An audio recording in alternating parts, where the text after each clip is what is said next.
kembali lagi. Gue baru sampai. Keren, dari Jepang langsung loh komitmennya. Gue baru sampai jam 6:30 tadi karena macet kan. Macet banget tuh bandara. Sekarang jam berapa? Sekarang jam 9:30 malam. Malam. Gila, langsung loh taping gue todong karena menuju final nih coach sibuk banget ya, besok udah ada banyak acara. Jadi udah Sabtu gue live komen. Oh iya, final ya. Jumat gue taping di Sport 77. Penuh banget. Besok Kamis gue di Helmi. Iya kan. Iya udah full lah berarti itu udah. Full. Sampai Final. Senin bahkan ada sampai live reaction juga ya. Nation League. Hah, Nation League? Nation League final 4 besar. Tanggal berapa? 14 dan 18 Juni. Minggu depan. 19-nya Argentina, live juga dengan Rexona. Jadi free. Pokoknya semua yang ada Rexonanya gratis buat kalian. Ya karena dia udah dibayar, yang jadi buat kalian free. Rexona yang bayar gue, Rexona bukan yang bayar, kalian. jadi udah aman itu semua, udah bayar ke Coach Justin. Tapi lumayan lah, kemarin Coach Justin lagi di Jepang pun viewersnya tembus 100.000 2 episode terakhir. Jadi terima kasih buat semua outsider yang masih setia nontonin kita walaupun video call dan agak sedikit delay kemarin ya, antara gua sama coach. Jadi kayak beberapa kali gua dengerin ada sedikit tabrakan-tabrakan dan juga nunggu-nungguan karena memang ada faktor sedikit delay berapa detik. Dan sekarang udah balik di studio yang belum jadi ya coach, masih belum 70% lah ya, kali 70%. Masih agak berantakan di sini. Agak berantakan. Okay. Dan ada beberapa blockingan juga yang masih nanti kita eksplor lagi, termasuk lampu-lampunya juga belum maksimal. Nantilah sesuai musim baru kita juga nanti ada new look juga coach ya. Nanti di next season kita akan ganti juga looknya offside duo. Ini menarik karena menjelang final, nggak cuman final yang nanti kita bahas juga, ada juga beberapa transfer yang udah pasti kan. Yang terakhir kita nggak akan banyak bahas, kayak Benzema tuh udah fix kan. Terus kemarin N'Golo Conte juga 100 juta per tahun juga. Bellingham malam ini. Nah, Bellingham nih yang menarik nih, kan kita bahas juga. Bellingham akhirnya 100 juta nyatanya nggak terlalu. Kita nggak usah bahas Piala Ciki itu. Iya. Please deh. West Ham lawan siapa? Kita nggak ngebahas itu. Bahasnya lah final Liga Champions. Kan kita nggak ketemu lagi final Liga Champions. Masa sih? Iya. Oh iya, udah Sabtu ya? Kita kan Sabtu udah nggak ketemu. Jumat udah nggak DPI. Makanya kita nggak bahas Liga Champions, bukan rasa melon lah. Puyeng gue. Kebanyakan sih dia. Banyak program, begitulah. Ya ini menarik karena Bellingham akhirnya 100 juta euro. Kalau dulu ada yang bilang 120, 150, ternyata 100 juta, not bad lah harga 100 juta. 150 pun gue beli. Iya kan, ini good deal banget berarti ya, 100 juta. Enggak, yang jadi masalah bukan masalah good deal or not. Kalau good deal, gue rasa sepakat. Oke? Masalahnya, bisa nggak Bellingham adaptasi? Satu, bisa nggak si Ancelotti memanfaatkan Bellingham? Karena kita tahu musim 2020-23 musim kemarin, musim ini yang berjalan, musim yang baru habis ini, itu berapa bulan terakhir Kroos sama Modric menurun. Betul. Oke? Dan mereka tambah tua. Apakah mereka masih punya keinginan untuk meraih segalanya? Sixtuple, treble, whatever lah. Gue rasa enggak. Nah sekarang apakah 4 pemain tengah ini, Camavinga, Tchouaméni, Valverde, Bellingham sama Ceballos nggak usah dihitung lah ya, buat cadangan-cadangan doang lah ya. 4 ini bisa mengangkat. Gue nggak yakin. Kembali lagi kenapa? Terlalu mudah. Terlalu mudah. Ya harapannya sih mungkin dari manajemen 2 orang ini masih bisa bantuin transisi ya, mentoring dari pemain-pemain muda ini. Tapi gue melihat dari karakter 4 pemain yang ada ya, selain Toni Kroos dan juga Modric, kurang pemain kreatif coach, karena Bellingham, mirip semua. Tchouaméni ya kan nggak ada yang benar playmaker nomor 10 kreatif ya kan? Betul. Kayak Modric gitu nggak ada. Nggak ada Modricnya. Nah itu yang semua mirip Kroos. Nah iya. Iya kan? Iya. Tchouaméni, Casemiro, masih mirip. 11 walaupun kehilangan Casemiro, dan gue bilang lihat Madrid, Barca setelah juara 3 kali kalah masih selisih 10 poin. Iya. Tapi di luar itu, ya ini tantangan buat Ancelotti. Sekarang kalau lu bilang gue benci Madrid, lu salah besar. Madrid nggak pernah bikin hidup gue susah. Benci Ancelotti? Nggak juga. Fans kardusnya yang lebay. Yang gue sikat itu kan fans kardusnya, bukan Madrid ya. Gue sangat respect dengan Madrid. Dan pertanyaan kedua, siapa yang gantiin Benzema? Nah ini yang belum ada ya. Kalau Kane cocok nggak sama Vini? Komunikasinya gimana? Vini itu kan agak tengil. pasti dibilang, gue orang lama, lo anak baru. Walaupun umurnya udah 30, udah terbukti. Secara ini anak baru masuk ke Spanyol. Kita lihat Bale, Hazard. Secara adaptasi nggak ada yang sukses ya? Nggak sukses. Yang dari Inggris. Yang dari Inggris itu banyak yang nggak sukses. Susah untuk sukses. Apalagi orang Inggrisnya banget nih kan. Apalagi Inggrisnya banget. Dulu terakhir kan Beckham pun juga so-so kan. Paling yang paling sukses McManaman lah zaman tahun 90-an akhir 2000-an. Benar-benar pemain reguler, juara Liga Champions. Tapi namanya nggak terlalu naik memang gitu kan. Memang dia memang pemain yang jago tapi so-so bukan yang kayak Casemiro lah, underrated player lah. Kan, sementara Beckham so-so, Woodgate gagal, Owen gagal. Tapi kan bisa dibilang sebagian besar yang gue inget yang berhasil itu Gascoigne. Pemain Inggris, ya kan? Tapi intinya adalah di Itali kan dia di Lazio ya. Tapi Italia kan lagi top-topnya. Tapi gue bilang nggak banyak lah, nggak banyak pemain Inggris berhasil. Maka dari itu gue kalau jadi si Levi Songong itu kan bilang, gue kalau jual ke MU atau whoever yang di IPL 200 juta, kan gila, nggak make sense. Kuncinya di mana? Itu di Kane. Kalau Kane bilang nggak, lu kontrak gue tinggal setahun, lu jangan songong kasih harga apa-apa. Gue mau cabut dan gue rasa gue punya hak karena gue udah memberikan segalanya. Dealing di bawah tangan lah sama klub tahun depan. Jadi kita gratis. Si Kane pun punya bargaining power. Punya bargaining power.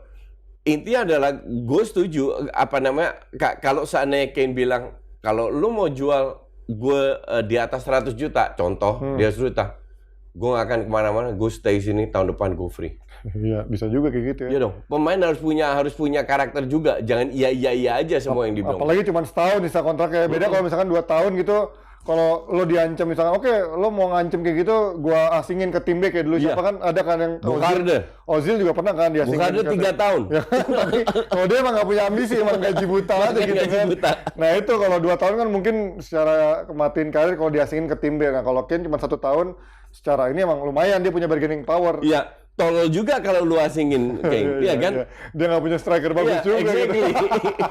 Tapi menarik ya kalau selain Kane, Bellingham gua rasa sih secara adaptasi mungkin nggak akan terlalu susah karena dia bukanlah pemain yang besar di Inggris, justru besarnya kan udah di Jerman dulu kan ya. Jadi artinya secara mentalnya bukan mental homesick yang pengen balik ke Inggris mulu atau bangga dengan main Inggrisnya, dia udah terbiasa mental di luar gitu kan. Dan bebannya itu dia itu bukan menggantikan Modric, bukan menggantikan Kroos. Jadi bebannya nggak terlalu besar lah sebagai box to box. Nggak terlalu bakal jadi pusat perhatian gitu lah. Nggak terlalu pressure-nya nggak terlalu besar. Jadi harusnya sih ini pembelian bagus untuk Madrid, serius. 100 juta oke lah. 100 juta oke banget.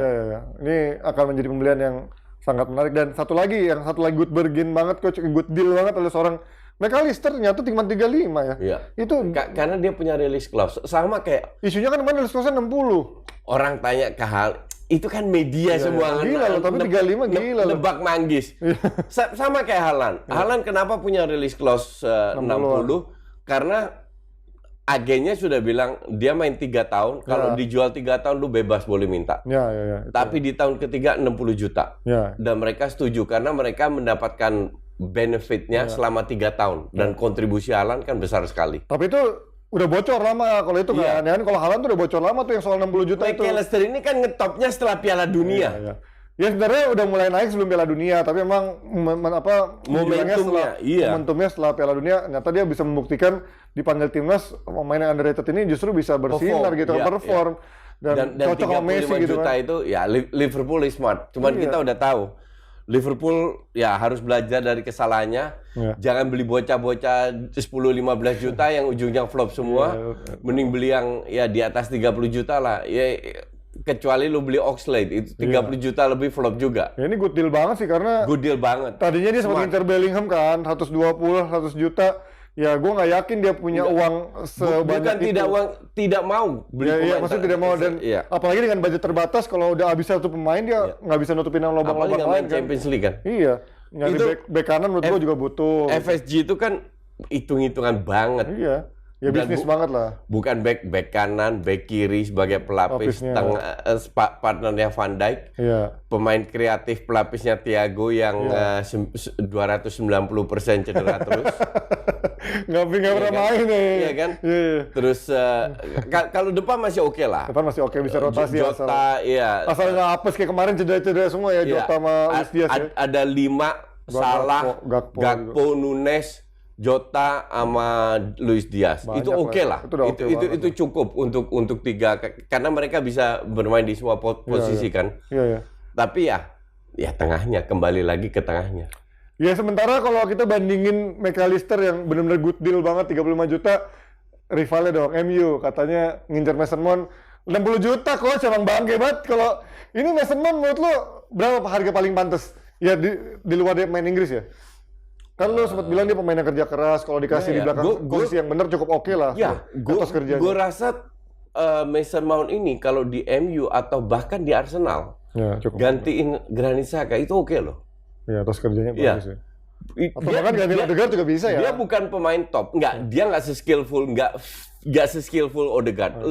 Tapi kreatif juga lah dia. Nggak, kalau gue bilang bukan dan rajin masuk ke penalti. Dia hebatnya di zaman awal-awal Lampard, setengah tahun pertama, yaitu bermain very wide, sehingga dia dapat space, dribbling, shooting dari lini kedua.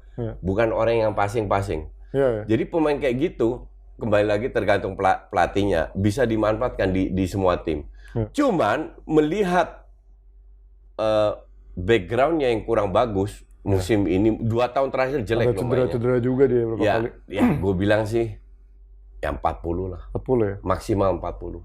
60 kemahalan. Gue kalau yang sesuai harga awal 50 aja, gue masih ya udahlah gitu 50 gue masih tutup mata gitu ya. 50 masih tutup mata. Tapi kalau udah 60 sampai 80 itu berlebihan. Ngapain lu? Itu value-nya sama kayak Sancho gue bilang. Sancho lu masih inget kan di DP gue bilang 90 value-nya berapa gue bilang? 30. Iya kan?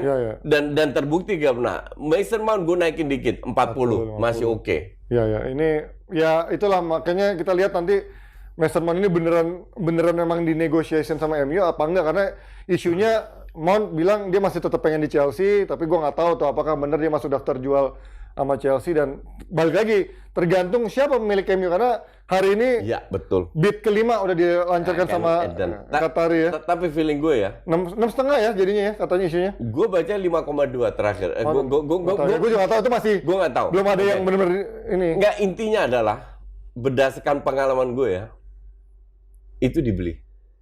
Ya, serius loh? Sama Qatari. Oh ya? Ya. Gini.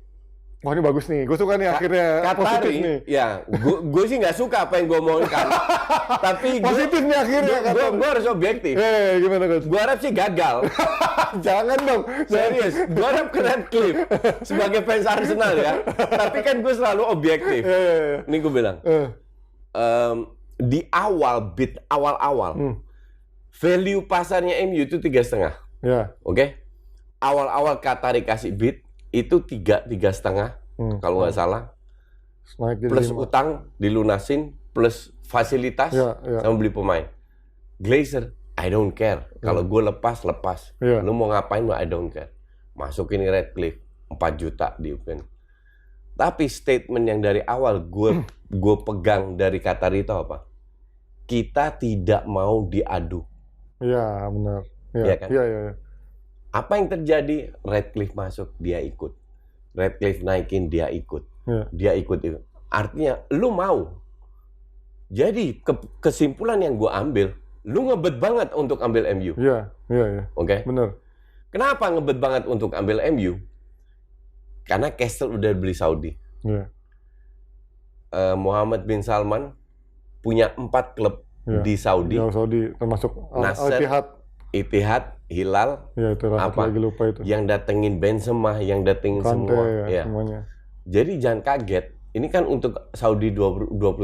Jangan kaget mereka invest di Newcastle. Newcastle juga? Oh iya, karena dia punya juga ya Newcastle. Sama. Iya, tapi bener-bener invest. Iya. Jadi gue lihat klub-klub yang beli ini kan kaget. Kok mendadak? Iya. Dari Al Nassr 200 juta, kok yang lain ikutan? Iya, biar. Ya ternyata duitnya satu sumber. Sama. Iya kan? Asaman ya. juga. kemungkinan besar Newcastle akan melakukan hal yang sama. Satu, MU is the biggest club in the world. Ya. Fansnya, benar, setuju. Sejarahnya, legasinya, fansnya itu luar biasa. Oke. Jadi yang lu butuhkan apa? Cuman satu. Apa yang dibutuhkan MU?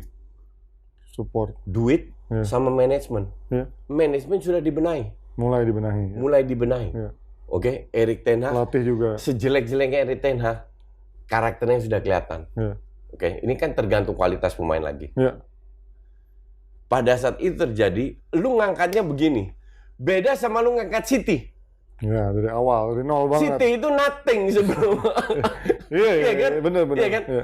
Itu pun Abu Dhabi berhasil. Iya. PSG itu apa sih? Ini ya, PSG beda ya. Ngerti nggak? Yeah. PSG itu apa sih? Gue masih inget Sonny Siloy itu main di situ dulu. Lu tahu Sonny Siloy nggak? Tahu, zaman dulu banget itu. Itu bek kanannya Ajax. Iya. Itu jadul banget, tahun berapa itu? Tahun akhir 80-an. Iya, tahu gue. Ya, itu masih gue masih remaja. Pernah baca gue. Ya. Sonny Siloy itu main di PSG. Kalau ada Sonny Siloy main di PSG, tahu sendiri kualitasnya kayak apa. Parah banget. Arab masuk, Qatar masuk, yang Arab juga meroket. Ya, tapi ya. Artinya dua klub sebagai contoh dengan fans pas-pasan, semua pas-pasan ngangkat. Ya, ini udah jadi. Keluarga Arab itu antar mereka kan ribut. Qatar itu kan sempat ribut sama yang lain-lain. Ya. Itu kan harga diri tinggi. Gengsi. Iya dong. Iyalah, gengsi. Itu wajar. Orang kaya. Ya. Sekarang siapa yang lebih kaya? Ya, kasarnya begitu, adu kuat ya. Ujungnya kalah sama MBS. Tapi that's okay lah, ya kan? Nah, mereka sekarang dapat sebuah tim yang memiliki segalanya. Betul. Marketingnya udah jalan semua. Just like this. Iya. Invest. Nggak usah satu miliar aja. Iya. Only 1 miliar. Gue mau lihat. Itu langsung bisa bersaing. Iya. Musim ini, kalau bener dikasih 500-600 juta, nggak usah 1 miliar, langsung kayak jadi, langsung MU musim depan bisa bersaing sama Arsenal. Hei, kenapa ada Arsenal?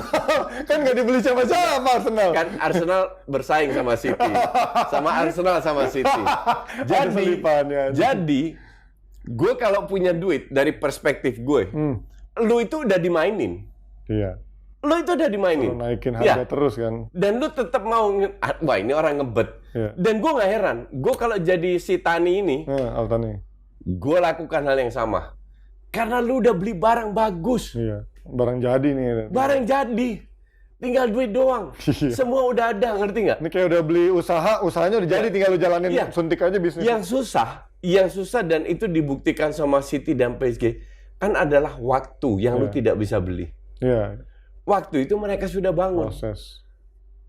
Oke. Butuh marketing bagi apa? Untuk butuh semuanya. Betul. Untuk membentuk sebuah institusi yang diakui oleh dunia. Iya. MU itu sudah diakui dunia. Worldwide lah. Fansnya udah global banget. Fansnya paling banyak seluruh dunia. Iya. MU, Madrid sama Barca. Iya.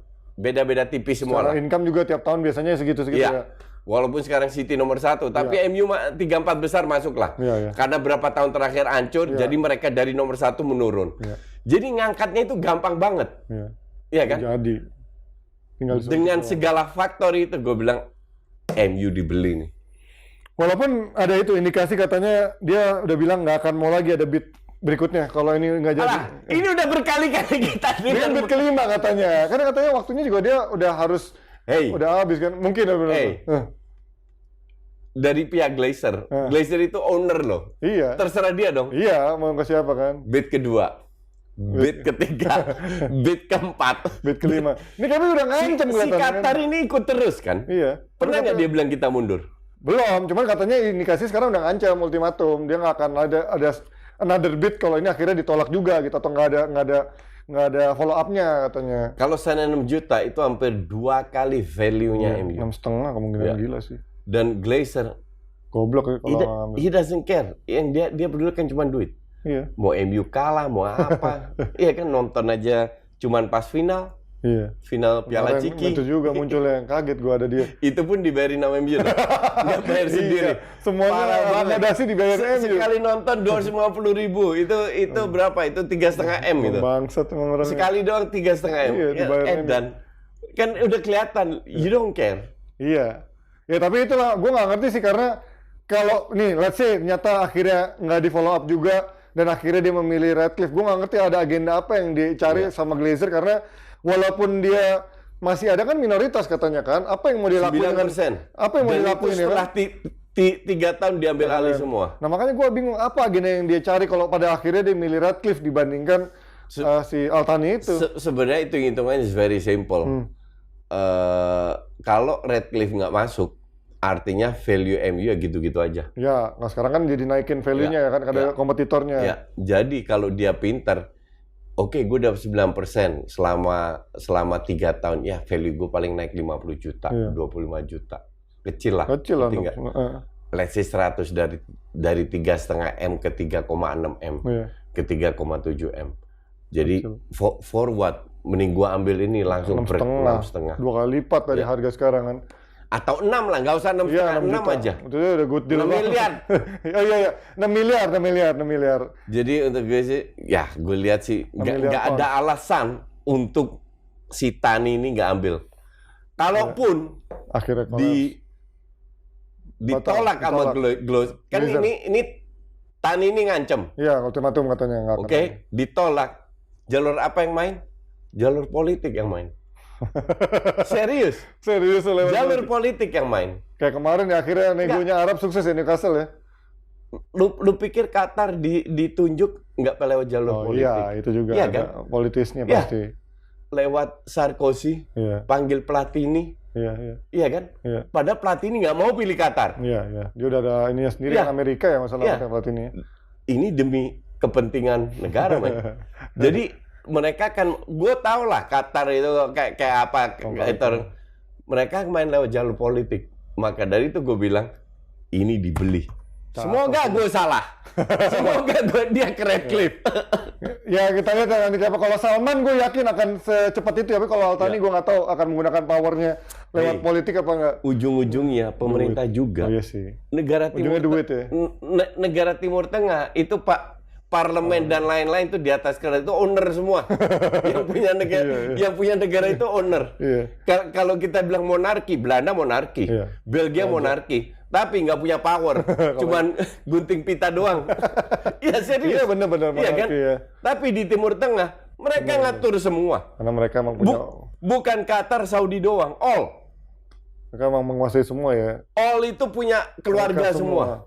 Kalau kayak ini kan juga di Inggris kan juga simbol doang sekarang kan? Iya. Di negara baru yang mana monarki itu simbol doang. Iya simbol doang sekarang kan udah beda. Ini emang kerajaan yang paling punya uang gitu kan. Kalau parlemen bilang ini nggak jadi, Harry nggak boleh pulang Inggris, kagak pulang itu. Ngerti nggak? Iya. Nah kalau ini, gue pemilik negara. Ini beda cerita sih. Iya. Do you think Al-Thani sebagai partikulir orang private company nggak didukung sama pemerintah? Bisa jadi ya, tinggal ya kecuali mereka juga lihat fucking PSG ini nggak kemana-mana, udah dikasih duit hancur-hancuran. Iya kan? Tapi mungkin nggak dia bersaing sama Salman? Nggak mungkin ya, sama Arab itu ya, sama Arab Saudi. Pasti. Ya kan bisa diblok. Gini, sekarang deh, duit gue pas-pasan, oke? Gue harus bersaing dengan Pak Wandi. Asumsi, Pak Wandi duitnya sabrek, kita tahu semua lah. Pasti gue kalah kalau gue main duit. Iya dong. Cuman kalau Pak Wandi bikin sebuah perusahaan, apakah gue nggak bisa ngelawan? Bisa. Ya, tapi sebelum lanjut ke bahasan yang lainnya, kita lihat dulu yang melewat yang satu ini. Pakai Next Parabola. Yakin nih bukan piring, kecil banget. Instalasi mudah, kualitas gambar jernih, gratis 100 channel terlengkap. Pakai Next Parabola, jadi maksimal. Nah, kalian bisa nonton live tandingan olahraga dengan kualitas high definition atau HD. Mulai dari Liga Indonesia, ada Liga Inggris, ada Champions League, ada tenis, volley, hingga NBA. Via Next Parabola yang dapat menjangkau semua daerah di Indonesia serta instalasinya sangat mudah. Dan jangan lupa nonton final World Cup U20 Argentina. Dapatkan juga promo paket World Cup Mini Pack seharga Rp89.000, gratis paket basic 3 bulan. Buat kamu yang belum pakai Next Parabola, ayo beli dan aktivasi receiver-nya sekarang dan gratis nonton olahraga ternama selama 1 bulan. Bebas nonton movie series terbaik selama 1 tahun dan animasi anak spesial selama 4 bulan. Yuk pakai Next Parabola dan beli paketnya sekarang untuk keluarga di rumah. Link ada di deskripsi ya. Nonton bola, ingat Next Parabola. Nah, tapi mungkin nggak, maksudnya secara politik itu si Salman minta Inggris untuk ngeblok Qatarnya. Apa? Ngeblok untuk Qatar untuk masuk laut MU. Politik semua. Kekuatan mana kalau secara politik Arab sama Qatar? Lu harus lihat sikon. Sikonnya sekarang Rusia perang. Ya. Mereka butuh. Oh iya. Qatar salah satu supplier LNG, bukan LNG. Oh iya. Liquid natural gas. Iya. Oke. Eropa mau winter. Ini gue jadi ngomong politik. Politiknya memang panjang nih kita nih. Eropa mau masuk winter. Oke. Udah kelabakan sekarang. Iya. Udah kelabakan. Dingin kan soalnya. Yang bisa ngebantu itu Qatar dengan LNG. Iya. Jadi my friend. Menarik ini. My friend.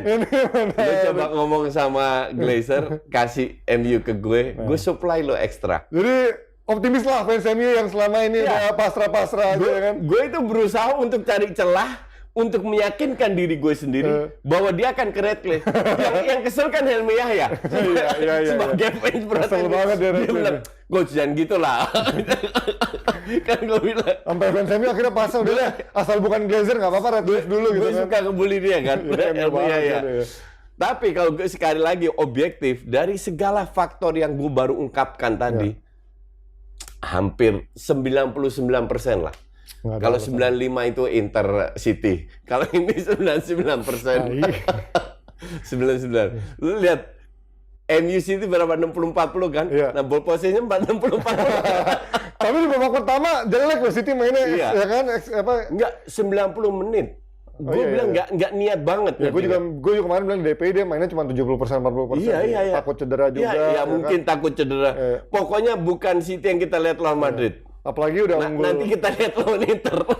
Bahkan pakai baju Inter nih ya. Bahkan baju musim depan yang belum dirilis sampai ada yang fans bilang gue, "Bang, hati-hati lu Bang, lu belum dirilis udah pakai baju duluan." Nggak apa-apa, yang dimarin yang ngejual. Nah, ini kita ngomongin final sedikit aja karena kita udah sedikit nyinggung-nyinggung juga. Coach lu bilang 95% banding 5%. Apa iya nggak bisa? Gini. Gue punya banyak teman fans Inter. Enggak, temen lu fans Milan, lu main bola Milan. Enggak, oke. Temen gue banyak fans Milan. Tapi yang Inter ada juga. Gua. Yang Inter ada, ya lu salah satu. Termasuk di Twitter si Sidik bekas asisten gue. Itu juga Inter berat. Jadi ada berapa fans Inter lah. Mereka ya agak tersinggung gue ngomong gitu. Cuman kalau gue kan ngomongnya itu sering sarkas, ngerti nggak? Iya. Ya lo kan kadang suka di hiperbola. Walaupun memang secara kualitas emang jauh ya. Nah maksud gue 95 itu yaitu murni secara kualitas. Ya. Yang bikin mereka termotivasi apa? Main 3-2-4-1 itu nyaris nggak pernah kalah. Kalah lawan Brentford karena iseng-iseng aja kasarnya. Lu menang aja lah, yang penting gue nggak cedera. Kasarnya begitu kan, udah juara juga. Tapi sekarang bener-bener nyata ketemu tim yang di atas kertas nggak bagus. Emang secara kualitas kalah. Jadi gue bener-bener nggak lihat alasan. Kalau City main jelek banget ya, 2-1 menang. Kalau City main bagus kayak Madrid, 6-0. Dan itulah kenapa gue bilang 5%. Sama sekali gue tidak meremehkan Inter. Dan ini ya, gue sekarang lihat Pepnya City sekarang tuh, City di bawah Pep sekarang udah bisa switch play ya coach, maksud gue. Banget. Dulu kan Pep katanya nggak punya plan B, mainnya tinggi terus, possession, diserang ada kebobolan, risikonya tinggi kan. Sekarang dia berani main aman. Kemarin kan lawan MU tuh menurut gue dia mainnya nggak terlalu tinggi loh. Terutama kalau kita lihat berapa tahun City di bawah Pep, mereka itu sering kalah dari counter. Betul, ya kan? Iya. Sekarang dengan 4 blok, dengan 4 lapis, 4 lapis 2 blok, menyerang dan bertahan. 5-5. Ini counter mereka bisa tahan. Iya, defense-nya juga kuat. Kan? 4 back itu dan kita ngelihat deh, kalau ngelihat berapa kali City possession-nya tipis-tipis, bahkan sama Arsenal sempat kalah possession. Bahkan City kemarin udah unggul, nggak cuma lawan MU, pernah juga lawan siapa dia unggul dulu, akhirnya mainnya sabar, ini aja nunggu di belakang aja, nunggu main sabar-sabar, counter gantian dia main long ball juga, berapa kali dia main long ball juga kan. Nah ini menurut gue akhirnya kayak Pep udah nyadar gitu, gue nggak bisa terus-terusan idealis dengan gaya gue waktu di Barcelona, main dengan sepak bola high pressing, high pressing tetap, high pressing tetap, tapi cuman konsepnya beda. Lebih sabar gitu, nggak langsung main tinggi banget, mainnya agak main di tengah gitu. Ya dan kalau lawan MU berapa kali mereka mundur ke babak sendiri. Cuman MU nggak ada kreativitas. Dan nyaris nggak. Dan efektivitasnya juga jelek ya. Dan akurasi passing kan, end passingnya kepotong. Berapa kali City dapat counter? Berkali-kali loh. Terutama dari long ball itu, menurut gua ini yang udah berbeda. Pep udah jauh lebih evolve lagi, berani main. Dia nyadar sekarang gua udah nggak bisa terlalu idealis dengan cara main gue untuk bisa menangin kompetisi yang gue mau sekarang. Karena kualitas pemain di belakang itu juga bukan grade A lah. Stones kan bukan grade A. Tapi sekarang udah jadi kayak grade A sih coach ya. Sekarang jadi kayak grade berkat sistemnya kan. Berkat sistemnya. Ake naik. Akanji, lu perhatiin Akanji awal musim. Banyak salah passing. Banyak salah passing. Dirubah dikit, dikasih space lebih banyak. Sekarang malah jadi passingnya lebih tidak berisiko.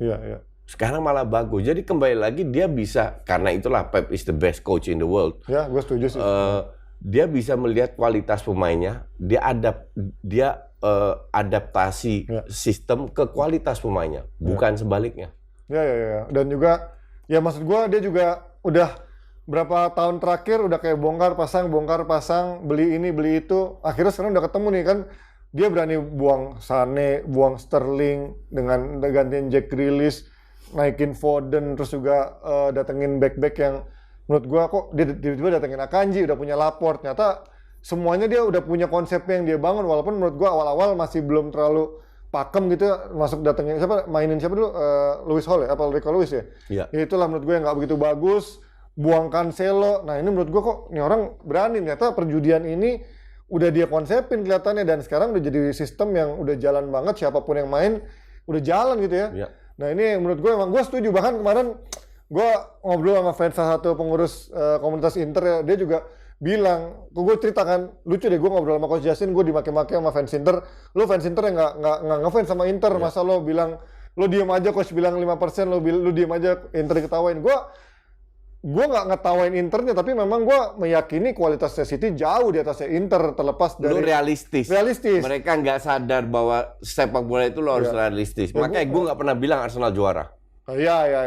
Karena gue realistis. Walaupun memang gue setuju dalam sepak bola apapun bisa terjadi. Betul, apalagi final satu pertandingan. Di saat pemain-pemain City misalkan lagi nggak perform, terus ada gol-gol cepat dan Inter bisa main nyolong satu gol di awal, itu bisa, semua bisa.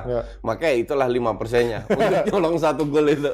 Karena jadi kalau kalian mungkin fans Inter kebanyakan yang lebih percaya City belum ketemu tim Italia musim ini, jadi belum ngerasain mainnya tim Italia. Kemudian rekor Simone Inzaghi di final kompetisi, terus juga mereka itu semua berusaha menghibur diri. Padahal dalam hatinya mereka sadar bahwa kalah kualitas. Benar. Jadinya larinya ke sana. Sekarang lu akan lihat sepak bola Italia seperti apa dibanding IPL.